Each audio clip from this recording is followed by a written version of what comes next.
Muy buenas noches a todos. Un placer estar aquí para estudiar la palabra del Señor en el día de hoy. Voy a invitarlos a orar, así como estamos. Querido Señor, en esta hora te agradecemos por la oportunidad de estudiar tu palabra y te rogamos que en esta hora tú nos des tu Santo Espíritu para entender tu palabra y para asimilar eso que deseas enseñarnos. En el nombre de Jesús, amén. Queridos hermanos, un placer estar el día de hoy para continuar con nuestra semana de estudio de las profecías de Daniel y Apocalipsis.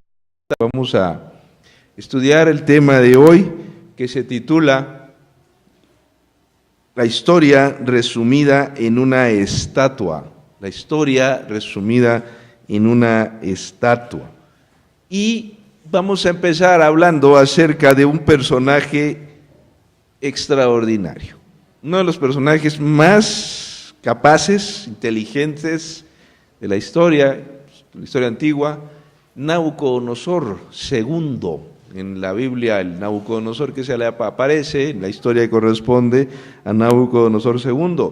Él fue un militar extraordinario como pocos, un militar que tuvo la capacidad de conducir a Babilonia y llevarla a ser una superpotencia. En la historia se le conoce como Imperio Neobabilónico.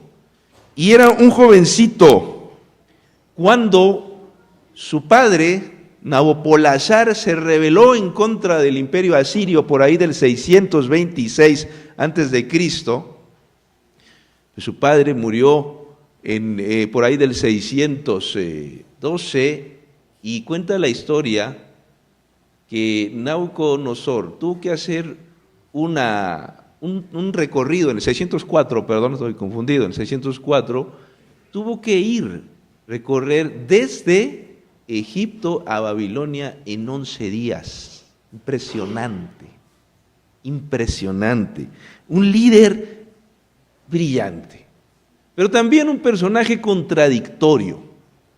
Nabucodonosor es un personaje, cuando uno estudia los diálogos ahí del libro de Daniel, es un personaje que al mismo tiempo es religioso, es creyente y por otro lado aparece muy soberbio, muy orgulloso, muy deseando hacer su voluntad. Y de pronto aparece reconociendo al Padre Celestial. Pero también Nabucodonosor es un individuo sensible a la palabra de Dios. Esto nos debe recordar, hermanos, que en el mundo de hoy hay gente muy brillante que por el hecho de no venir a la iglesia no está alejada de Dios. Y nos debe recordar que el Señor también toca el corazón de estas personas. La pregunta número 1 de los que tienen el librito para ir contestando: ¿qué hecho perturbador le ocurrió a Nabucodonosor, rey de Babilonia? Daniel 2:1 dice: en el segundo año del reinado de Nabucodonosor, tuvo Nabucodonosor sueños y se turbó su espíritu y se le fue el sueño. ¿Qué pasó con Nabucodonosor? Que tuvo un sueño que lo dejó muy inquieto. Antes de continuar, vamos a ver el video número 2, ahí arriba, para hablar un poco de Nabucodonosor. Nabucodonosor, les comentaba yo, fue un hombre brillante, capaz, fundador del imperio neobabilónico, el gran motor de ese imperio. La ciudad de Babilonia era el sueño de aquel entonces. En poco tiempo Nabucodonosor logró construir esta ciudad que era una verdadera maravilla, mis queridos hermanos. En Alemania, ahí en Berlín está la puerta de Ishtar. Y se puede ver el lapislázuli todavía. Esta parte que ahí se ve es la puerta de Ishtar. Y él tenía sus mujeres. Y algunas de ellas, cuenta la historia, venían de Palestina. Y las muchachas lloraban y decían, ay, pero es que yo allá en Palestina estaba muy bonito, estaba muy verde, y aquí está muy feo. Aquí no hay árboles. Y entonces Nabucodonosor le dijo a la chica, así que estás muy triste porque te acuerdas de tu tierra. Sí, porque mi tierra era muy bonita y había árboles y está todo muy lindo. Pues Nabucodonosor mandó construir nada más y nada menos que los famosos jardines colgantes para complacer a sus mujeres palestinas. Imagínense, una obra extraordinaria de arquitectura que fue construyendo planta tras planta y además los jardines colgantes no eran otra cosa que almacenes de alimento. Es decir, él construyó esta maravilla y la embelleció tanto que al mismo tiempo, mis queridos hermanos, los hizo almacenes y los fue rodeando de plantas y plantas y plantas. Nada tonto, ¿eh? Y le dio una belleza al sitio que al día de hoy los jardines colgantes se conocen como una de las 7 maravillas del mundo antiguo. Así que dice la Biblia que Nabucodonosor tuvo un sueño que lo dejó muy inquieto, muy inquieto. Los sueños en la antigüedad tenían una característica particular, pero en este punto hay que decir lo siguiente. ¿Quién le envió este sueño? Pues Dios. La pregunta entonces es, ¿se revela Dios a los incrédulos? Pues sí. Los antiguos babilonios creían que los sueños eran mensajes divinos. El Señor también se interesa en las personas que no creen en Él. Dios también se interesa en la gente que no viene a la iglesia. Y que por el hecho de no estar aquí, no quiere decir que Dios no se comunica con ellos. Es decir, la palabra del Señor no es exclusiva y no se transmite únicamente a través de nosotros. Dios tiene 1000 formas de comunicarse con aquellos que Él desea. Y mis queridos presentes, dice la Biblia que el rey no recuerda el sueño. No recordar un sueño era evidencia para los babilonios de que el mensaje venía de los dioses. Es que olvidé el sueño. Esa es la señal que el mensaje viene de Dios. Soñé algo me perturba, pero no recuerdo qué soñé. Pues el rey se puso todavía más inquieto. ¿Qué le querían decir los dioses? ¿Qué mensaje tenía él que recibir? Y entonces dice la Biblia que el rey pide ayuda. Dice la palabra de Dios en Daniel 2:2, hizo llamar el rey a magos, astrólogos, encantadores, caldeos, para que le explicaran sus sueños. Vinieron pues y se presentaron delante del rey. ¿A quiénes mandó llamar? Pues a magos, astrólogos, encantadores, caldeos, para que le explicaran los sueños. En la corte del rey todavía sigue habiendo, todo tipo de personajes que pretendían explicarle al rey el futuro. Todavía hoy los gobernantes del mundo tienen equipos de asesores, incluyendo algunos presidentes, hasta brujos han tenido. Y ellos pretendían mostrarle al rey la interpretación de los sueños. Ese era un arte, una ciencia, un estudio en Babilonia. Pero resulta que el Dios que revelaba los sueños se llamaba Shamash. Para los babilonios era el Dios del sol, era el descubridor de las malas acciones, el revelador de los secretos divinos, el Dios del arte de las predicciones, y el número sagrado era el 20 de Shamash. Así que cuando había que revelar el sueño de Nabucodonosor, pues los magos dijeron, vamos a consultar a Shamash. Es el Dios que aparece en el estudio de Babilonia para revelar los sueños. Ahorita van a ver cómo cuando Daniel habla, contradice a Shamash en su relato. Y entonces dice la palabra del Señor que los magos no pueden revelar el sueño, porque con la novedad de que el rey dice, díganme qué he soñado y qué significa. Pues dinos el sueño, le dicen los magos. Pues lo he olvidado. Quiero que me digan qué soñé y qué significa. No, pues dicen los magos, mejor dinos qué soñaste y nosotros te decimos qué significa. Pero el rey les dice, ¿saben qué? No me estén tomando el pelo, necesito que me digan qué soñé y cuál es el significado del sueño, qué me quieren decir los dioses. Ellos saben perfectamente que para los babilonios, el olvidar el sueño conlleva un mensaje de los dioses. Entonces, le dicen, es imposible, solo los dioses lo pueden revelar. Es decir, solo Shamash es capaz de revelar lo que tú ahora nos estás pidiendo a nosotros. Y entonces el rey se enfada y les dice, pues si no me revelan el sueño, los va a mandar matar a todos ustedes, a los sabios del reino. Mis queridos hermanos, una de las decisiones más brutales que tiene la gente poderosa es fastidiar a los intelectuales. Por alguna razón,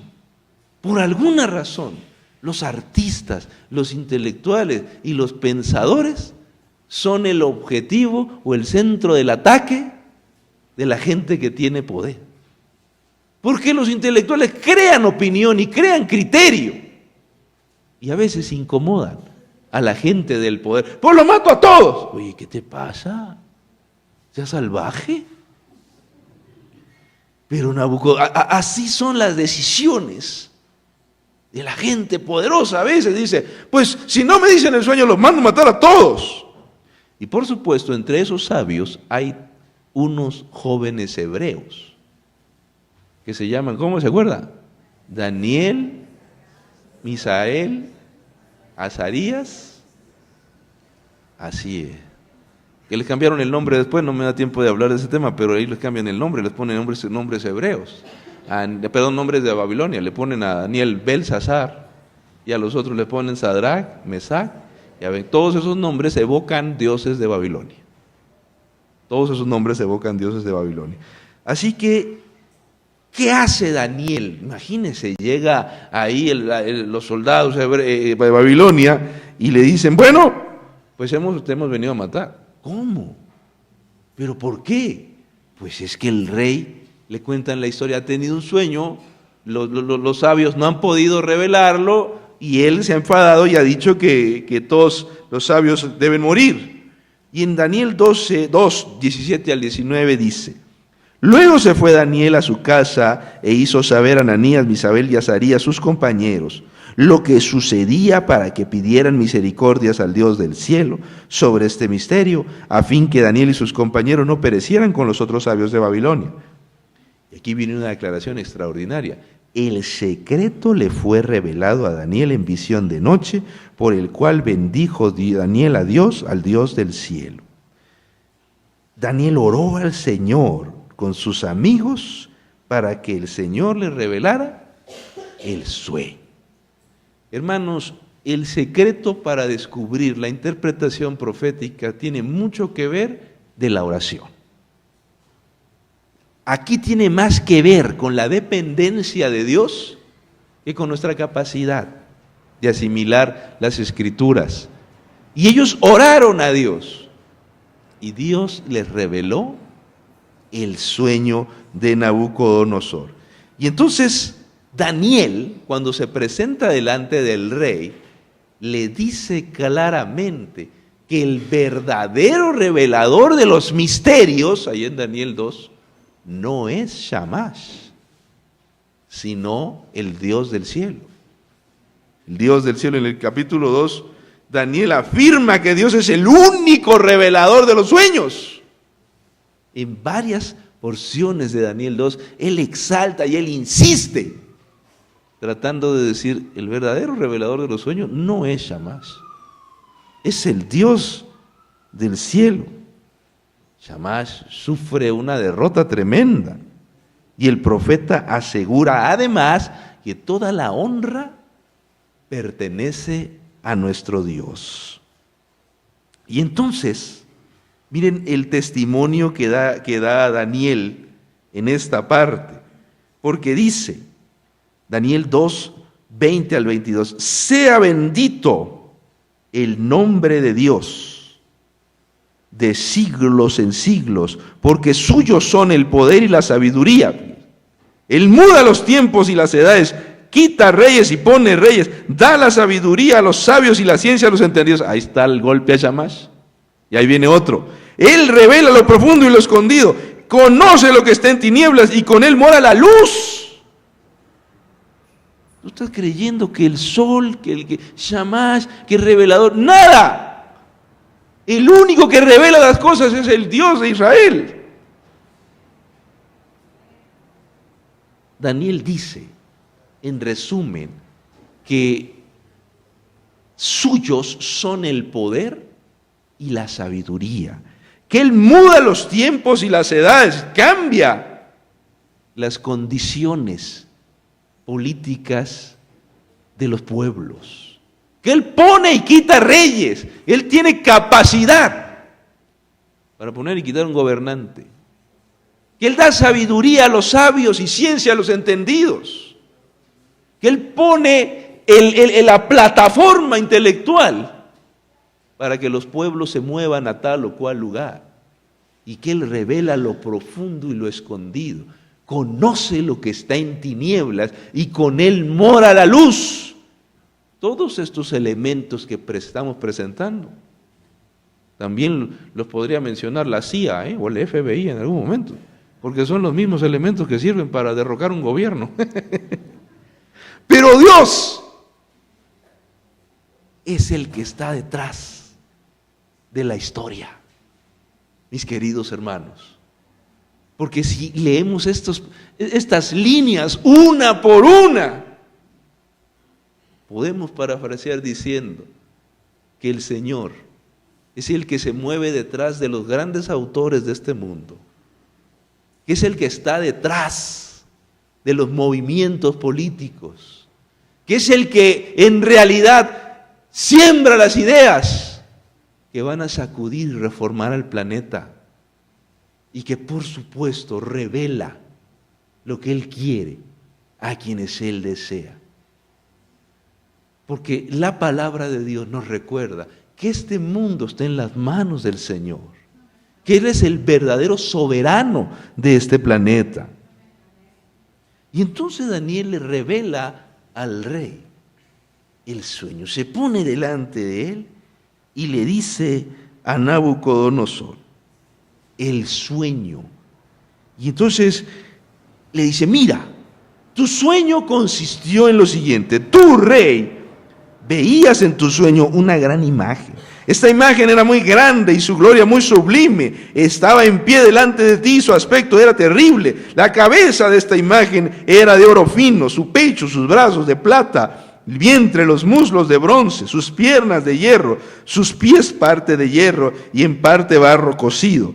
Estabas mirando hasta que una piedra se desprendió sin que la cortara mano alguna, e hirió a la imagen en sus pies de hierro y barro cocido y los desmenuzó. Entonces fueron desmenuzados también el hierro, el barro cocido, el bronce, la plata y el oro, y fueron como tamo de las eras del verano, y se los llevó el viento sin que ellos quedara rastro alguno.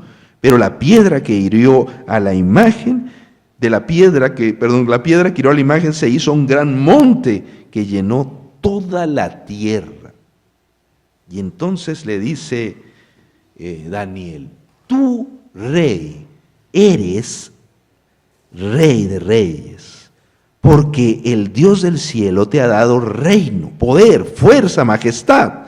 Donde quiera que habitan hijos de hombres, bestias del campo y aves del cielo, Él los ha entregado en tus manos y te ha dado el dominio sobre todo. Tú eres aquella cabeza de oro.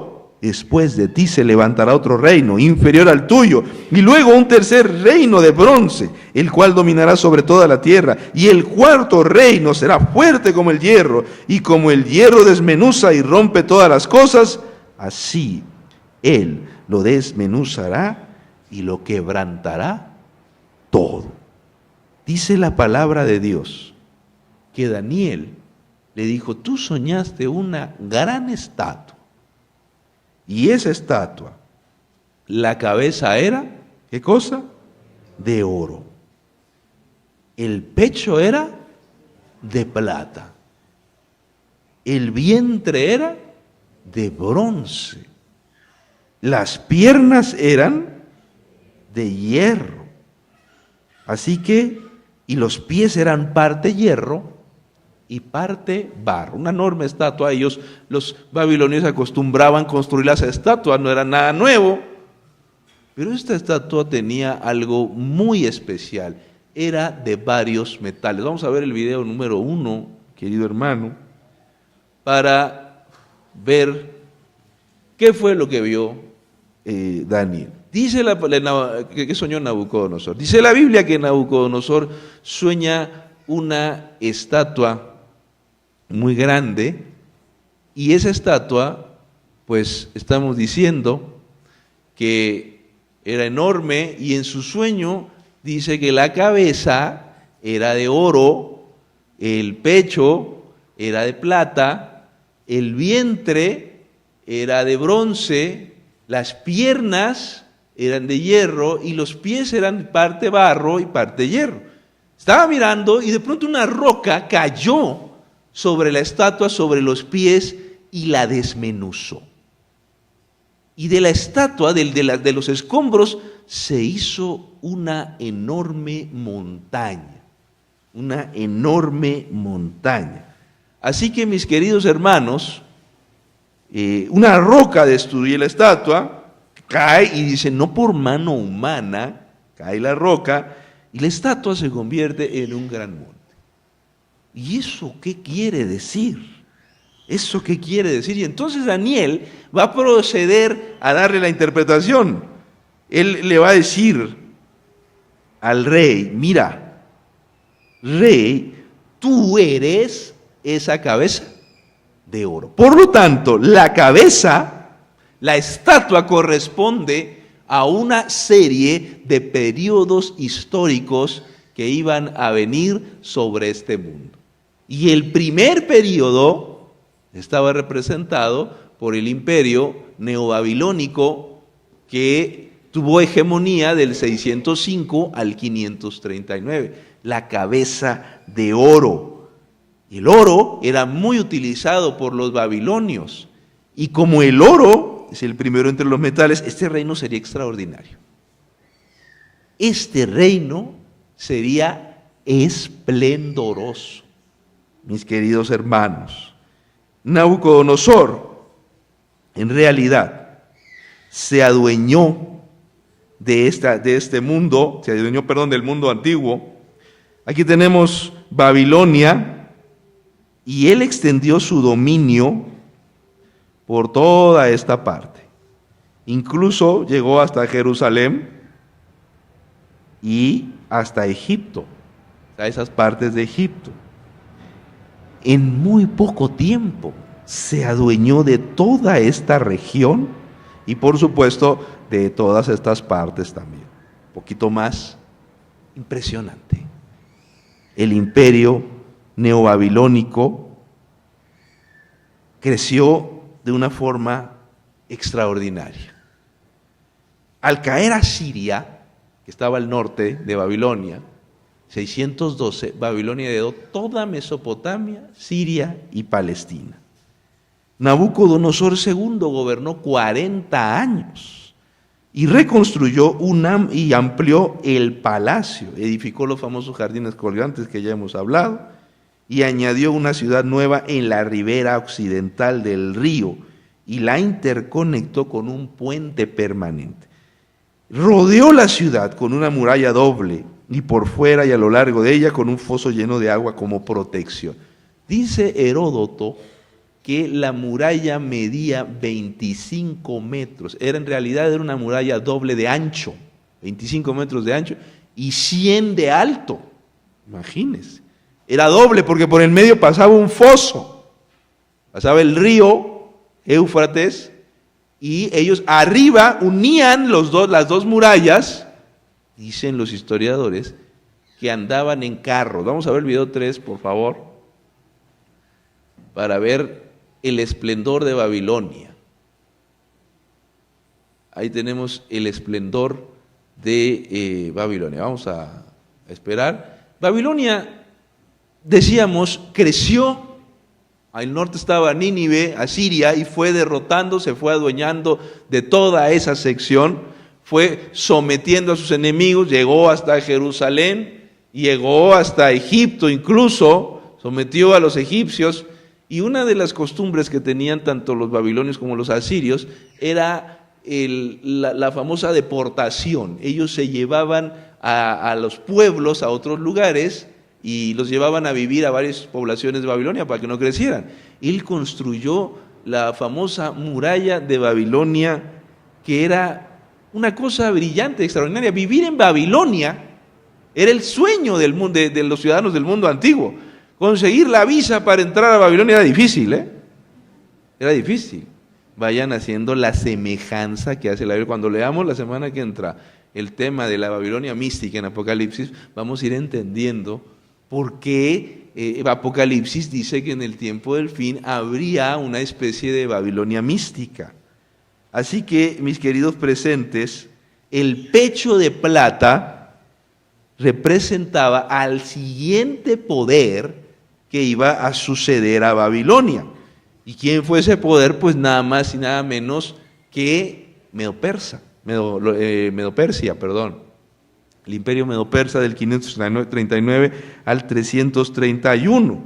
Para los medo-persas la plata era el principal metal en las transacciones financieras. Y queridos hermanos, vamos a ver el video 4, por favor. Babilonia se pensaba que era una ciudad que iba a ser eterna, En realidad, Babilonia tuvo su final, como tienen los países, pero no pensaban que iba a ser tan dramático. Y en el 539, la noche del 12 de octubre de 539, bajo el general Ciro, los medo-persas entraron por las puertas, hicieron descender, desviaron el cauce del río Éufrates, entraron los soldados, abrieron las puertas, y esa noche se inició la caída de Babilonia, que fue destruida ante el asombro de sus habitantes, porque esa noche del 12 de octubre de 539, el ejército estaba bien borracho, estaban ebrios, porque se habían ido de juerga. ¿Usted sabe por qué? Porque el rey Belsasar había organizado una fiesta. No nada más torpe que organizar una fiesta cuando tienes un ejército que está sitiando la ciudad. Pero ellos eran tan soberbios que decían, no va a pasar nada, nadie va a cruzar esta ciudad. Ciro mandó desviar el cauce del río, bajó el cauce, entraron unos soldados por abajo de la muralla, abrieron la puerta y esa noche se inició la caída de Babilonia. Y entonces los medo-persas, dice la historia que alrededor del año 1000 antes de Cristo, eran un pueblo poco organizado y estaban relacionados con los medos, pues los persas. Los persas tenían su propio rey, pero durante un periodo inicial el rey de los medos ejerció poder tanto sobre medos como persas, y a partir de Ciro los persas asumieron exclusivamente el poder. El poder de los medo-persas fue una de las cuestiones impresionantes. Cuando uno lee las historias de los griegos, aparecen ahí las guerras de medos y persas, pero mire desde dónde cubría el imperio medo-persa. Acá estaba Grecia, que nunca la pudieron someter, y acá se daban unas batallas tremendas, Pero el gran rey en Persépolis gobernaba, se tomó Babilonia, y el poder del emperador llegó hasta Egipto, por supuesto en Jerusalén y en todas esas partes. Llegó a tener 126 gobernadores. Impresionante el poder de Medo-Persia. Dicen los historiadores que cuando iban a la guerra, los medo-persas, los persas, llevaban gente de todo el mundo, llevaban gente de la India, llevaban gente de Palestina, llevaban gente del África, llevaban gente, y había elefantes, había arqueros, eran tantos los soldados que cuando soltaban las flechas, dicen que hasta el sol no se veía de tanta flecha. Tenían ejércitos impresionantes, enormes, que lograban someter a los enemigos. Pero un día cayó Medo-Persia, bajo uno de los líderes más extraordinarios de la historia. El tercer reino, dice la Biblia, que de bronce que dominará toda la tierra, representa al imperio griego. Fue puesto aquí greco-macedónico, pero en realidad es Grecia. Es una alianza, porque Grecia era varios pueblos, y es una alianza de pueblos entre Grecia y Macedonia. Y el ejército griego usaba, de paso, armaduras de bronce. Los griegos en realidad no eran tan grandes, tan poderosos, pero tenían a un militar, a un general de lo más brillante que ha habido en la historia de la humanidad. Alejandro Magno fue uno de los jefes militares más famosos de la historia e inició su invasión de Asia Menor en el 334, derrotó a Darío III en el 333 en la batalla de Iso. Luego derrotó a los ejércitos persas en 331 en la batalla de Arbela, que en realidad Gaugamela también se le puede llamar. En Daniel 8 se describe la batalla de Gaugamela. Lo vamos a ver esta semana, no se lo vaya a perder. Hay una película muy interesante, se llama Alejandro el Grande, Alejandro Magno, donde aparece la batalla de Gaugamela. Es Daniel 8. Ahí está cuando habla del macho cabrío y el carnero que llegan y se dan. Aparece en la Biblia. Qué cosa, qué cosa. Entonces, en tan solo 8 años, se halló dueño del Oriente. Un ejército de 40,000 soldados griegos derrotó a más de 200,000 persas. ¿Cómo es posible eso? En la guerra, en la estrategia militar, vale más la capacidad y la lógica que la cantidad de gente.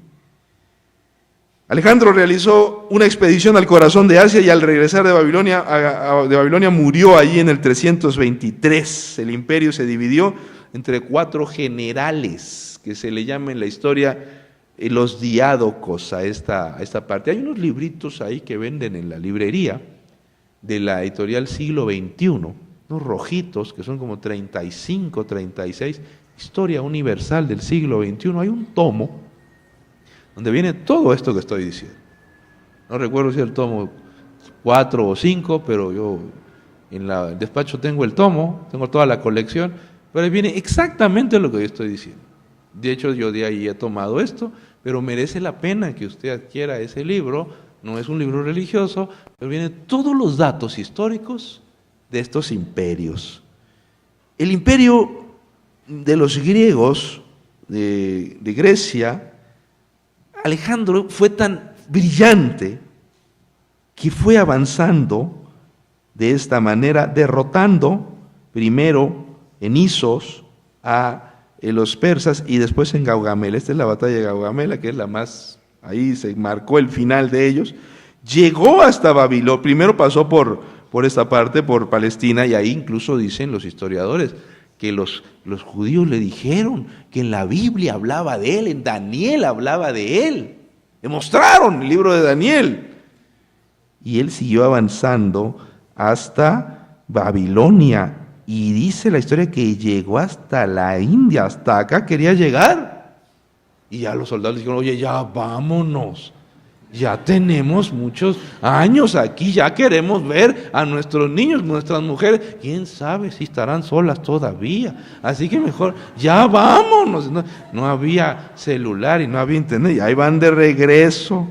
Pero cuando regresó a Babilonia, dice la historia que se emborrachó 3 días seguidos y se murió. Imagínate nada más que muerte tan torpe. Haber peleado con tanta gente y haber sobrevivido. y se muere de borracho. Puede ser, hombre. No puede ser que haya gente tan brillante que un día toma decisiones tan torpes. Y entonces llegamos a las piernas de hierro. El imperio que siguió a los griegos fue nada más y nada menos el imperio romano, del 168 al 476. Los romanos, hermanos, nos dejaron una herencia extraordinaria. Fue el imperio mejor organizado de la historia. Mejor organizado, la mejor estructura política de la historia, el imperio romano. Todavía hoy leemos a sus autores y nos quedamos de una pieza. Los que hemos tenido la oportunidad de ver los monumentos romanos en Europa, nos quedamos, pero mire, alucinados de ver esa cabeza brillante de formar ciudades, de organizar ciudades. Los romanos fueron brillantes, fueron grandes. Le dieron la civilidad a Europa Occidental.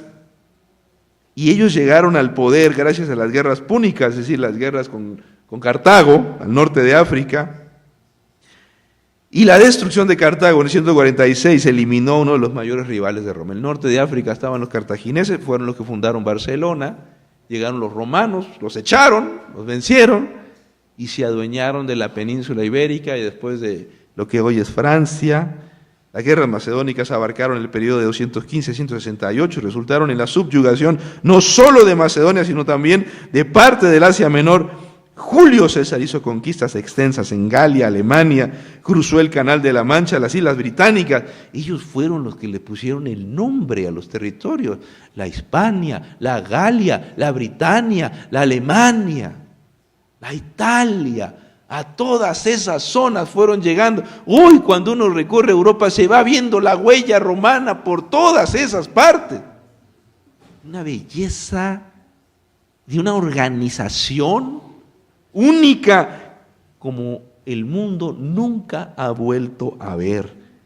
Jerusalén cayó en manos de Pompeyo en el 63 después de Cristo y Augusto gobernó desde el 27 hasta 14 después de Cristo. Fue tan brillante César Augusto que a partir de él a todos los emperadores les llamaron César. ¡Qué tipo más brillante! El Imperio Romano, mis queridos hermanos, pues nació aquí en Roma, pero llegó todo el norte de África, esto era Cartago, y por supuesto llegó Hispania, Britania, Galia, Germania, Sarmatia, Dacia, Macedonia, esto Dacia es Rumanía hoy, y se extendió hasta Palestina. Bien organizado, casi 4 siglos en el poder, un imperio que estableció las carreteras, le dio seguridad a esa zona y eso permitió que hubiera viajes. Que la gente pudiera viajar, incluyendo el apóstol Pablo, que se pudiera predicar el evangelio. El derecho romano le permitió a los apóstoles predicar la palabra de Dios. Pero entonces dice la Biblia que vienen los pies de hierro y barro. El reino se dividirá y por los dedos de los pies, en parte hierro y en parte arcilla, y el reino será en parte frágil y en parte fuerte y en parte frágil. Los romanos cayeron víctimas de las tribus del norte, las tribus bárbaras. Había muchas tribus que empezaron a surgir y el imperio romano empezó a perder fuerza, liderazgo, fuerza, y las tribus bárbaras se adueñaron de Roma, la destruyeron, y después entramos en una etapa de semisalvajismo, después de tener la civilidad romana, la civilización con Roma, en Europa, vino una era en la que nadie mandaba. Entonces la gente se tuvo que agrupar y surgieron los señores feudales. Nos vamos a nosotros a cuidar, aquí voy a cuidar mi cachito y el otro va a cuidar acá y aquel. Y surgió el feudalismo. Se vino la Edad Media. todo el mundo, los señores feudales apoyaran a uno que era el más brillante, fueron llamándole después rey, pero los señores feudales tenían más fuerza que el rey, que tenían ejércitos.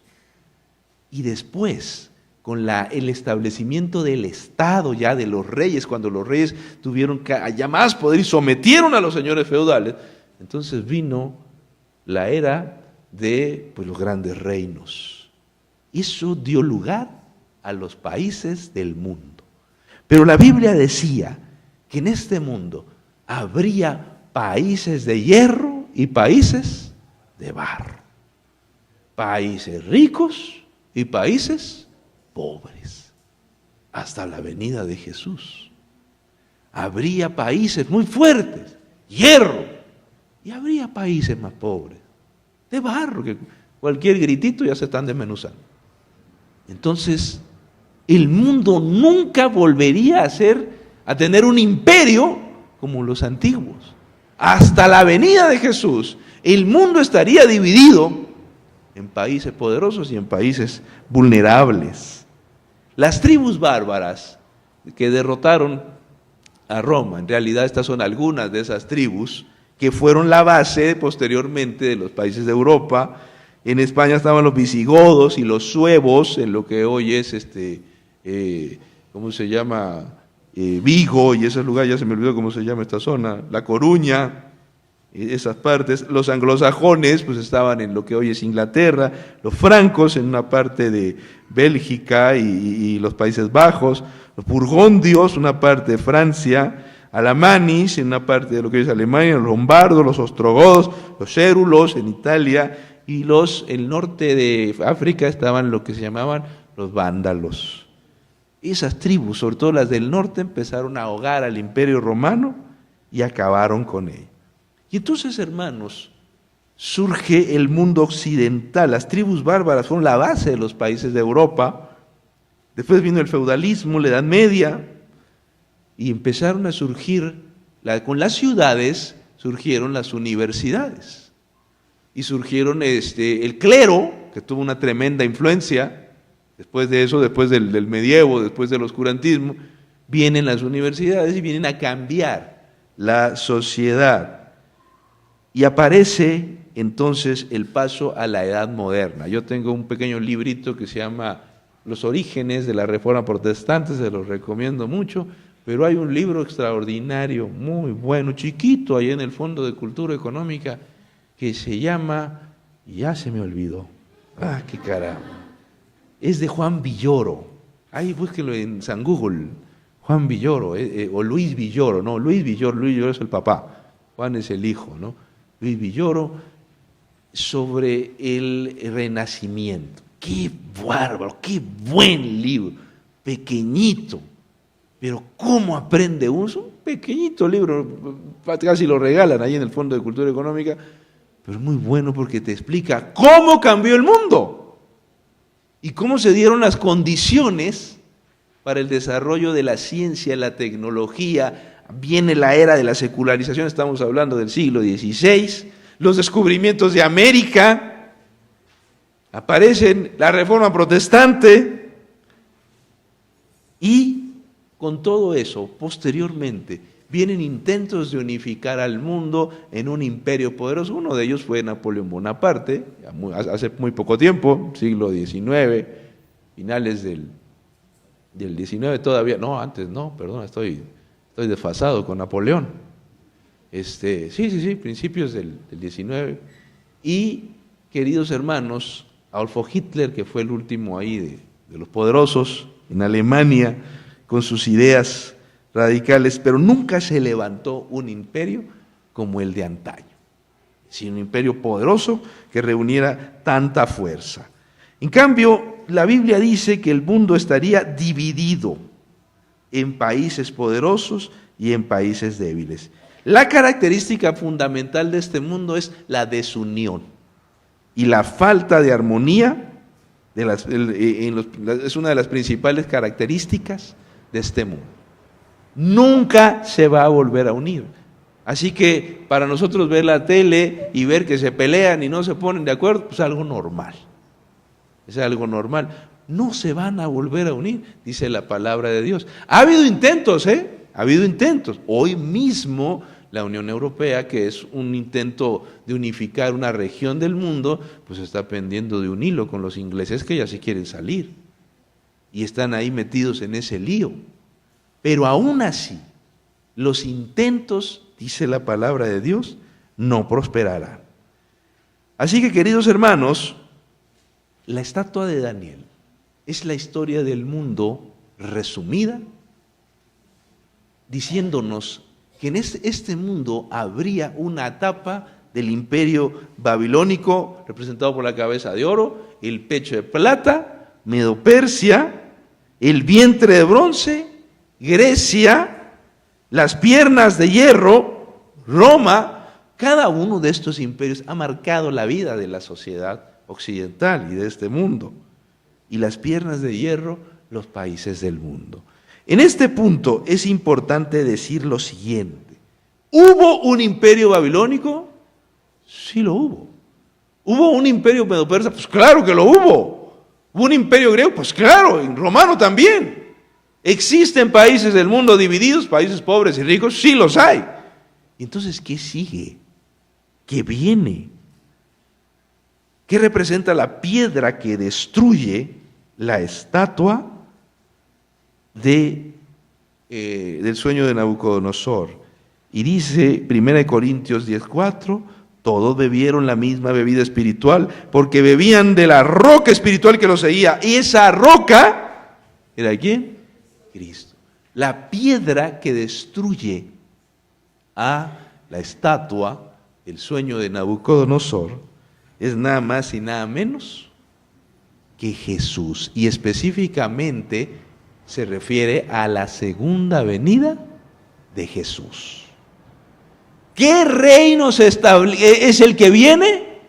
El reino de Dios, hermano. ¿Qué reino es el que se establecerá en este mundo? El reino de Dios.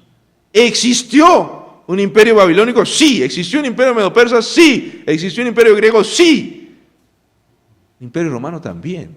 ¿Existen hoy países del mundo? ¿Qué sigue? Que Jesús vendrá en gloria y majestad a este mundo.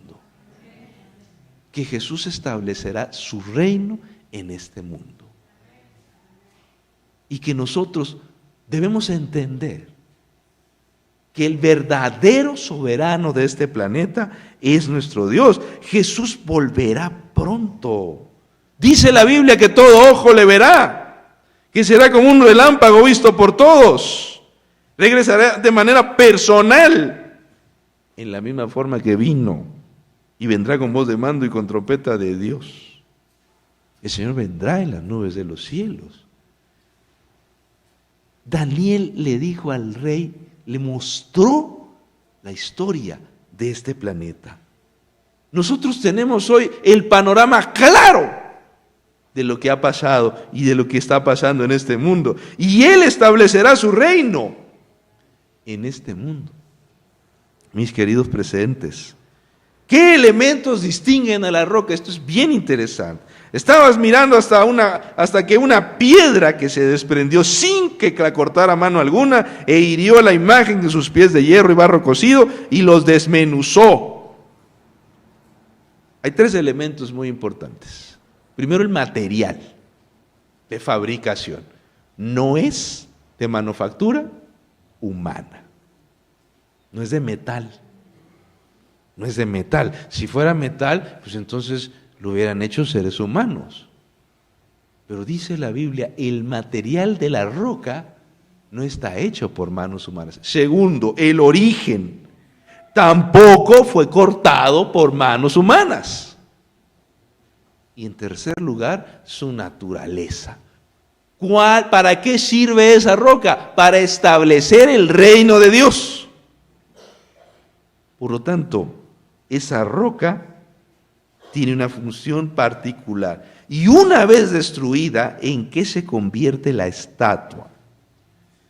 Dice, entonces fueron desmenuzados también el hierro, el barro cocido, el bronce, la plata y el oro, y fueron como tamo de las eras del verano y se los llevó el viento. sin que de ellos quedara rasgo alguno. Pero la piedra que hirió a la imagen de él se hizo un gran monte que llenó toda la tierra. De ese escombro, dice la Biblia, se hizo un gran monte que representa el reino de Dios.